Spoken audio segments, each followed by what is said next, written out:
Hey guys, it's Laurie of Laurie's Sewing. It's kind of late on Monday afternoon, evening. Monday meaning May the 17th of 2021. And I'm kind of behind a little bit. I got way behind on editing the last video that I just put up, the one about making the cat bed, the McCall's Crafts number 3472, and we made the small cat bed, except, I keep saying cat bed, pet bed, except that I had to size it down, so it ended up being a little bit smaller than my cutting mat, so it was more like a 13 by about 21, so it was about this big right here. And I just sized it down. I did use the pattern because it has a placket which utilizes Velcro, and you don't want to not have the front and the back gusset sections meet the correct size of the bed. And that's basically all I'm going to say about that.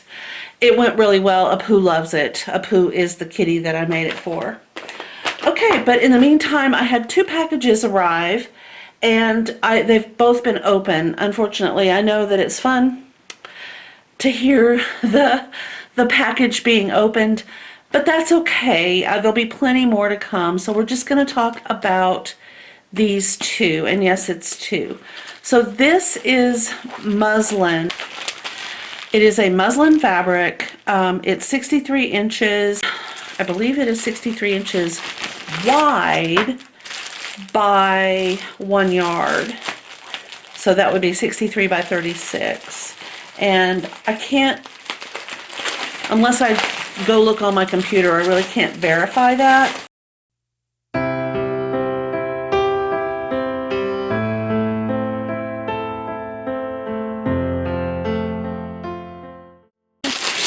Pretty much, I wanted as much bang for my buck as I could get for a good reason, which I will explain in just a minute. But look at this. It has been serged on all sides.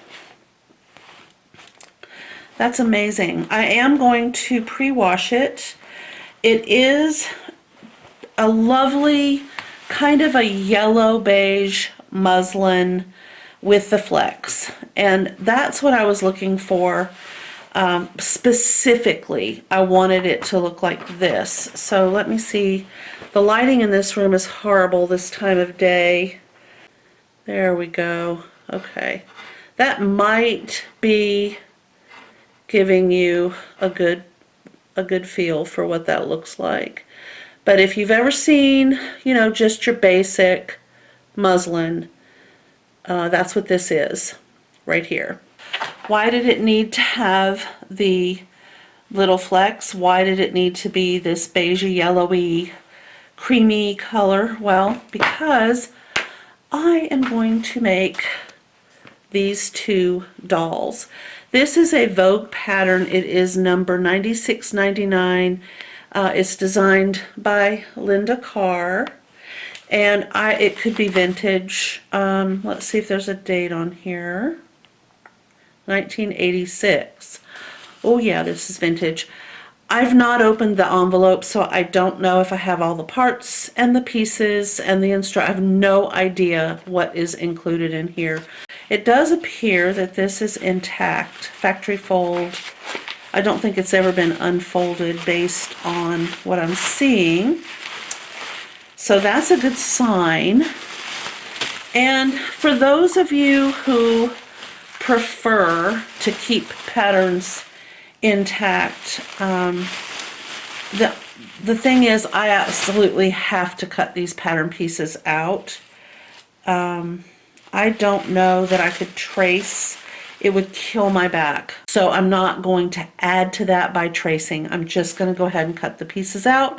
And I plan to hang on to this pattern for a couple of reasons. And I did a lot of looking. I wasn't just buying it without thinking about it.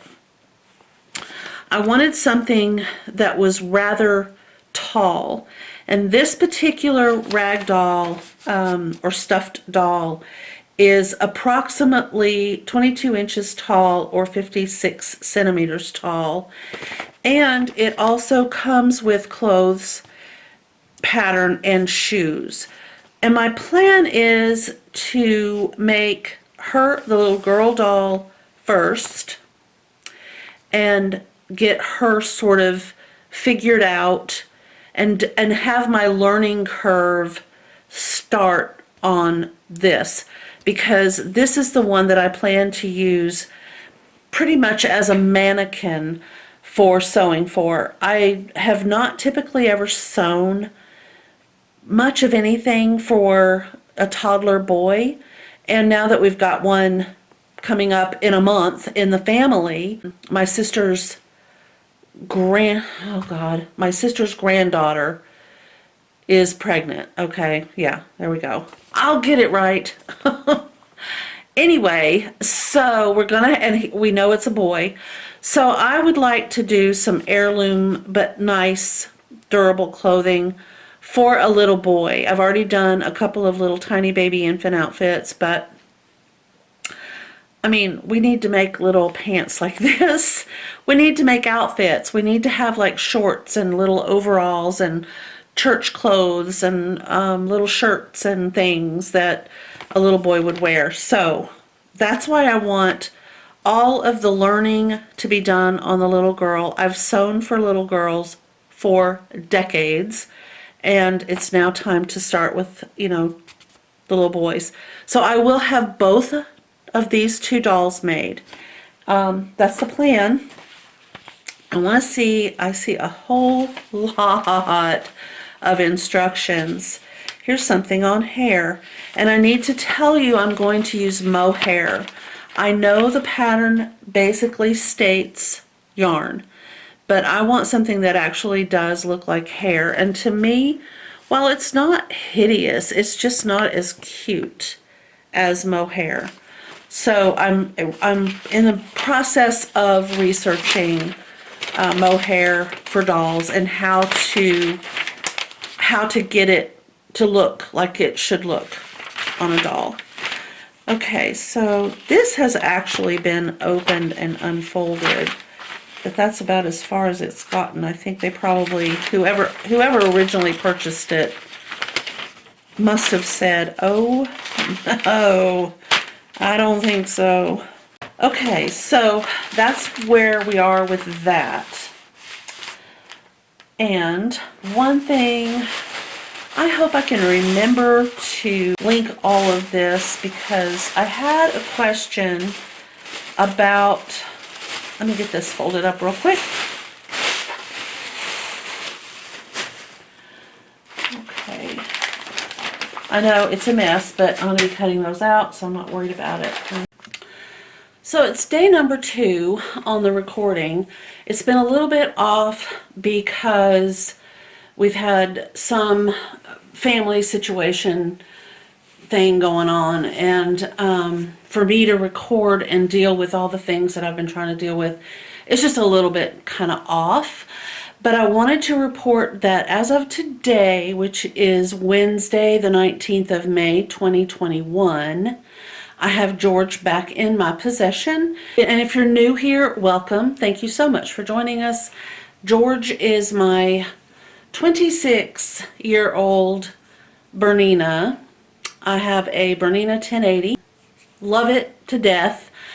Had never had any issues with it, and then I guess after 26 years it just needed a little bit of time at the Bernina spa.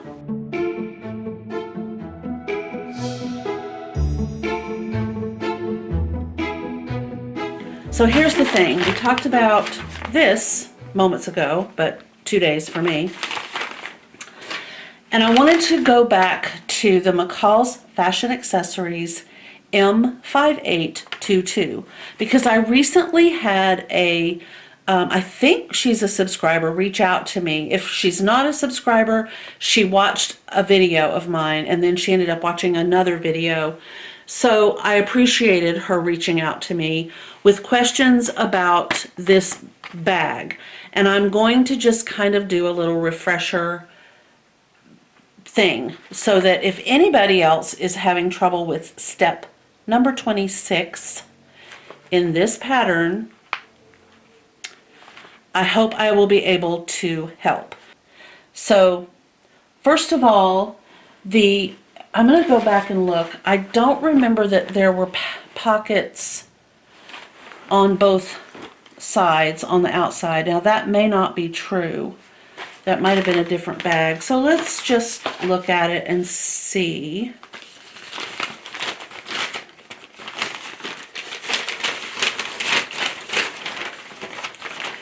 All right. Yep, okay, so you do put a pocket on one front and one back. So we'll assume this is the front and this is the back. This has a pocket. Let me orient you where you can see. Okay, so this is a pocket and this is a pocket. Okay, done that. And then the inside has, I'm going to double check, front and back lining, has a pocket. Okay, so I must be thinking about a different pattern that did not have pockets on both the inside and the outside of my mask. I have, what is this? Okay, I have things left in here that I've not removed from the last time I changed my purse. I was out buying thread. Okay, I got, this was my second I've been vaccinated sticker. A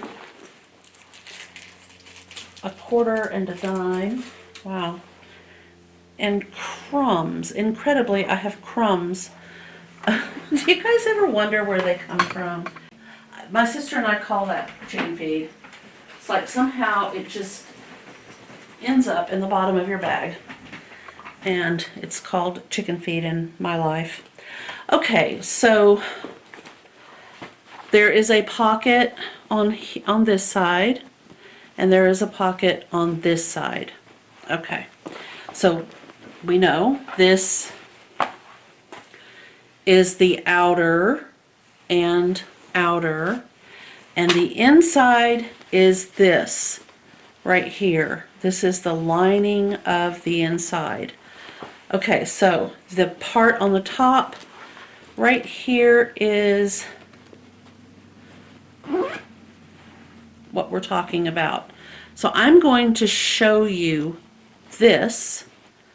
So you know this is the top, piece number 7. This is the zipper, this is the lining, and this is the lining. Now just, there's that. That's what you're looking at right there. Now I'm going to show you the pattern. So there's that. That is what you're looking at right there. So these two things are the same thing. This is this. This is piece number 7, piece number 7, zipper, the lining, and this right here, and right here is this right here. The difference is, after making this bag 4 times, 1 time small, 3 times medium, I decided that I preferred having the ability, carrying the bag taught me that it's so much easier to be able to hold on to this to zip and, or I suppose I should have said unzip and zip back. It is a little bit harder to hold it right here because this would be attached. For some reason, even with that stitched down, I ran into issues with it wanting to not, I would have to give it a couple of pulls, and I felt like this right here was going to come unattached. So that is why mine is not attached on this end or this end, and it made it easier, so much easier to install. Now if you wanted to install it, it's kind of just part of the process of sewing. You're going to have a line on two of the pieces that you're using. It is called a placement line, and I will show you what that looks like. So piece number 7 is your top, which is what the zipper sits in. These two pieces are this, okay? 4, I think, is a side for the small. Is that what this is? I think so.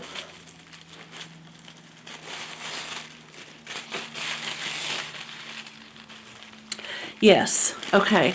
Now right here, this is this piece that goes along right here. And this, where it says PL line on the pattern, is the placement line right there.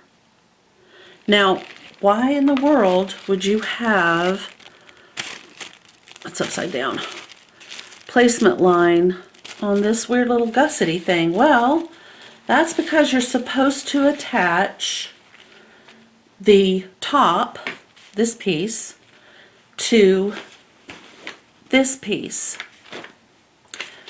The other part is the lining, which I want to say is 13. You will notice I don't have any trouble finding a pattern number. It's so easy. I don't have to unfold a bunch of pattern pieces. I'm just looking through and I'm going to find, that's the outside. This is the lining, I believe. I've made it so many times I've almost memorized it. Okay, so lining. Okay. So the same line will be found on the placement, or excuse me, on the lining right here. So when you get to, is this a small? This is a medium. I worry this might be a small. Yeah. Okay, so I need the other piece for that to line up. So let me get this folded back and I will grab that one real quick. Is this the medium? Yes. Okay, so piece 11 is the one that we need, and it has placement line, and then flipped around on this side it has placement line. And the way they stitch together is like this. So you have your placement line on the front and the back of the lining, and then you have the placement line right here on the gusset that attaches those two together. That is where you sew the zipper top.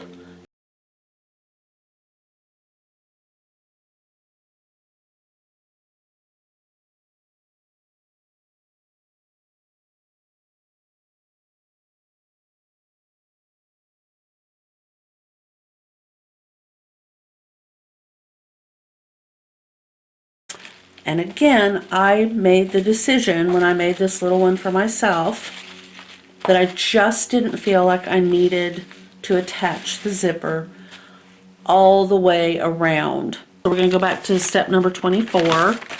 Okay, I didn't get a question about this time. I did get a question a while back, and I kind of gave a kind of a private online tutorial over this, but I feel like with the videos and this explanation it should be pretty good. So we're going to look at the top. Here it is right here. Here's the top. You're going to do your zipper.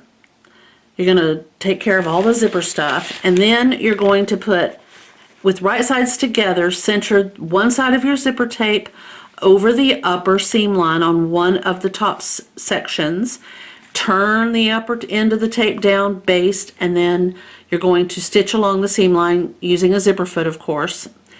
And then you fold that piece in half over the zipper and do a top stitch. And you're going to do the same thing to the other side, and it's very clear. It tells you to edge stitch and top stitch the upper edge of the top. So as you can see, you had a big open piece of fabric that you did all this stuff to, and then you put the zipper down and you fold this over. Of course, these ends are folded like this along those lines, so you have clean folded lines to close up on top of the zipper tape, like so, like this.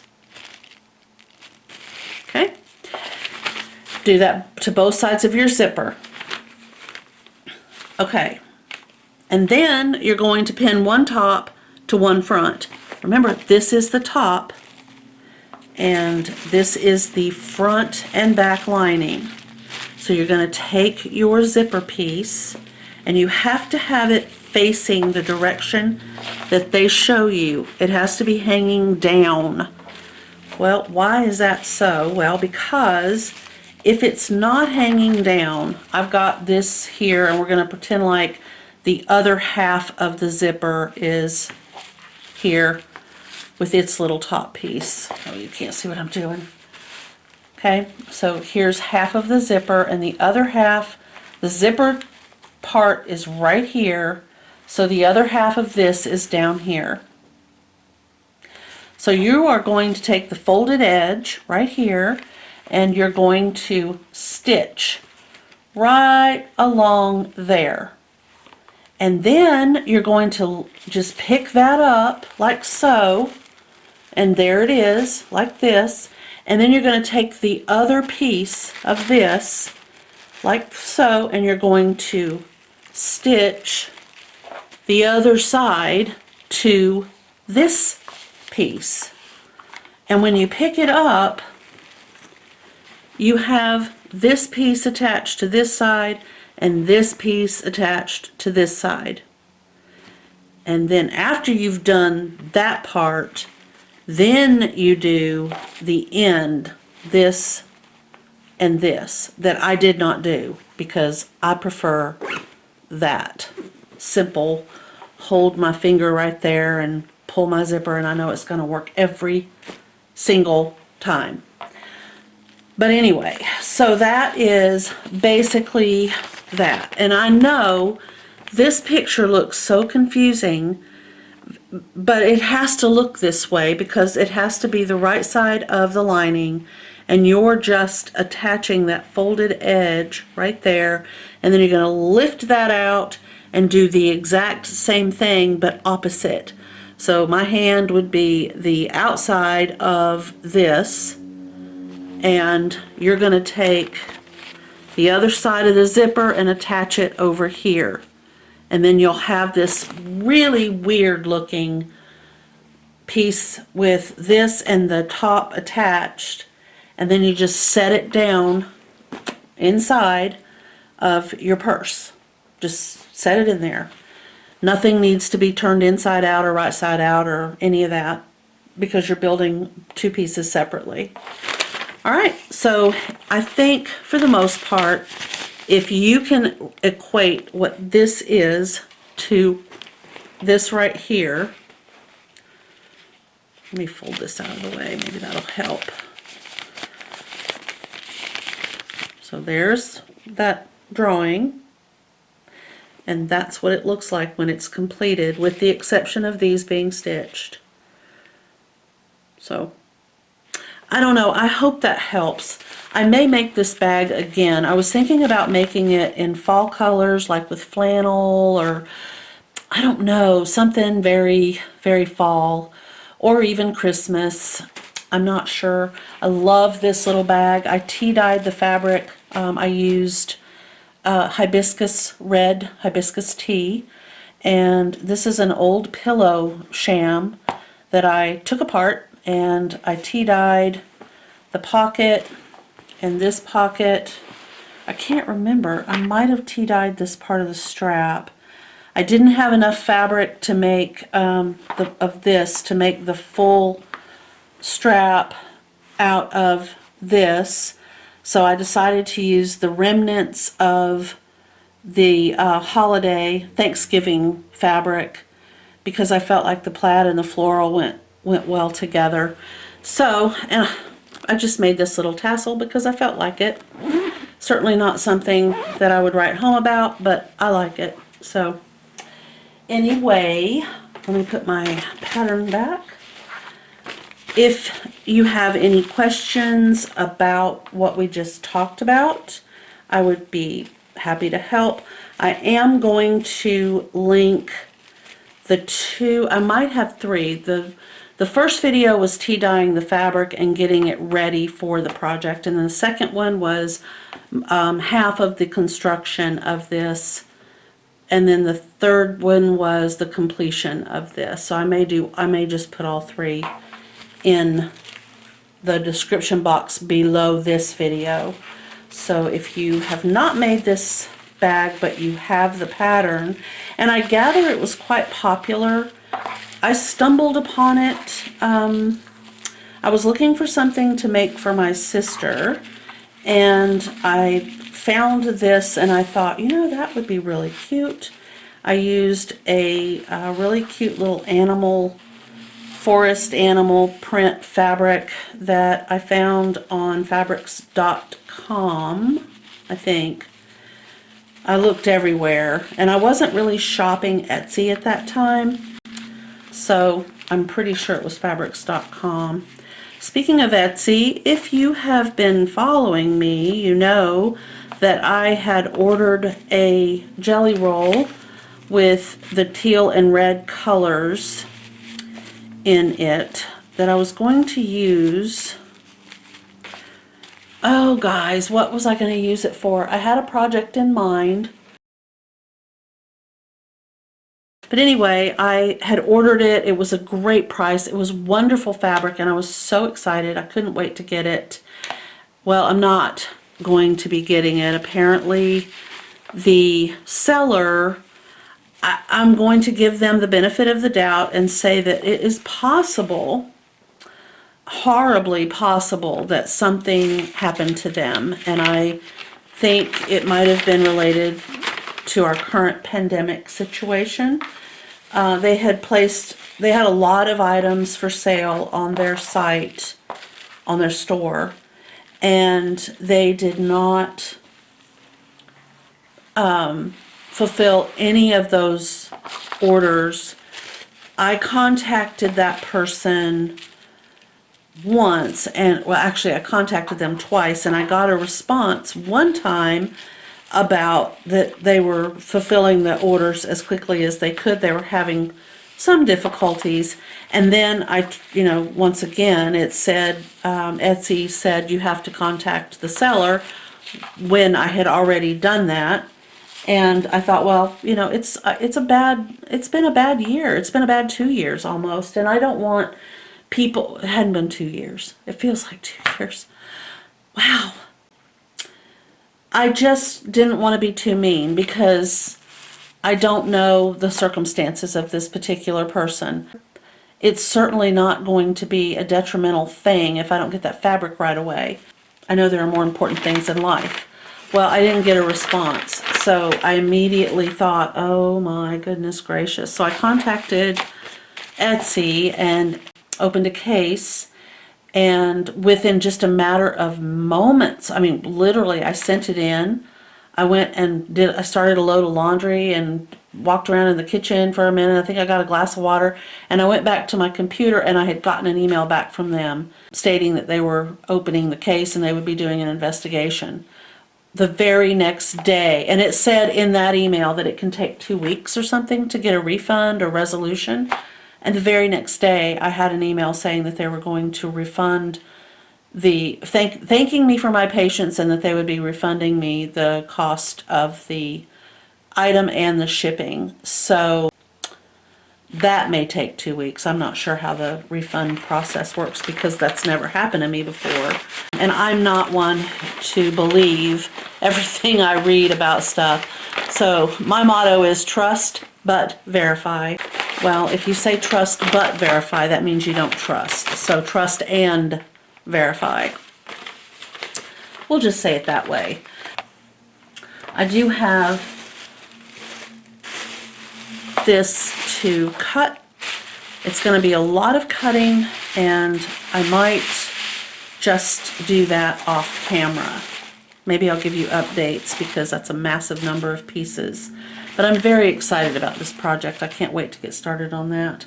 And I noticed when I was talking about this fabric in the earlier part of the video, I failed to mention the reason that I chose this particular style of muslin. It's for a couple of reasons. One, it is very thick and it's tightly woven, and I feel like it will hold up to a lot of wear and tear. I also feel confident that should I choose to do an embroidered face rather than a painted face, it will do well with this type of fabric. Thirdly, I love the little flecks in this because it looks like freckles, and I've always been very partial to freckles. So I wanted to use this, not to say that I won't use a different color or a different type of muslin or a different type or color of fabric if I choose to go and do other things moving forward with this pattern. If I decide to make more dolls, I think I might have told you, I've done a little bit of research. 22 inches is on the small side for a 2-year-old. A 2-year-old is typically around 33.5 to 34.5 inches tall.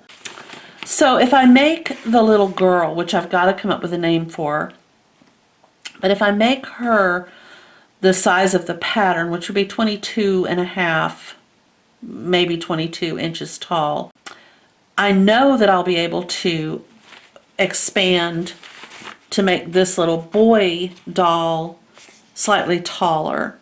So I'm kind of thinking I might go 36 inches. So there'll be some changes to the boy version of this pattern. All right. So if you are new here, thank you so much for joining us. I cherish each and every one of my subscribers. I'm up to 160, and I swear when we moved into this house I had 32. So thank you so much. It's greatly appreciated. I know that my channel is growing really very slowly, but I feel like I'm getting the cream of the crop as far as subscribers go. So if you liked the video, please give it a thumbs up. If you are new here and you did enjoy this video, please consider subscribing. If you hit that little bell, it will let you know when I upload a new video. And I'm trying to do that on a regular basis, but while I'm dealing with this editing issue, I kind of slowed down. I was kind of popping up a video about once every 3 days. And lately, with my hair pulling incidents, with all of the changes and the issues that I've had, but I think I fixed it, other than the weird voice thing. I think I have my videos kind of starting to smooth out just a little bit, and I can get the content to you a little bit faster. And I love to sew in the summertime. I feel like there's just so much we can do because we can sew in the summertime. We feel good, you know, we're able to go outside more. So we bring that energy back to the sewing room with great ideas for things to make. If you have a neighbor who needs some grocery bags made up because they wanted to go to the farmer's market and the farmer's market won't let you have plastic bags, make them some. It's just so much fun to get into the sewing room and do something when you've been energized by being outside. And also think about, and maybe carry a notebook, think about your holiday sewing. Do you want to make aprons? Do you want to make tablecloths? Do you want to make table toppers? Do you want to make pillows? Pajamas for your grandkids? All those fun projects. Or even, you know, a doll. Make for a new baby, or clothes for a new baby. Christmas dresses, Christmas outfits for children are so much fun to make, and if you start buying your fabrics now, you will get them at a reduced price. That's something to think about as well. But if you can get outside and enjoy some fresh air and sunshine, it really will rejuvenate you and kind of get those creative ideas moving around in your brain. So thank you again for joining me, and I will see you in the next video. Bye.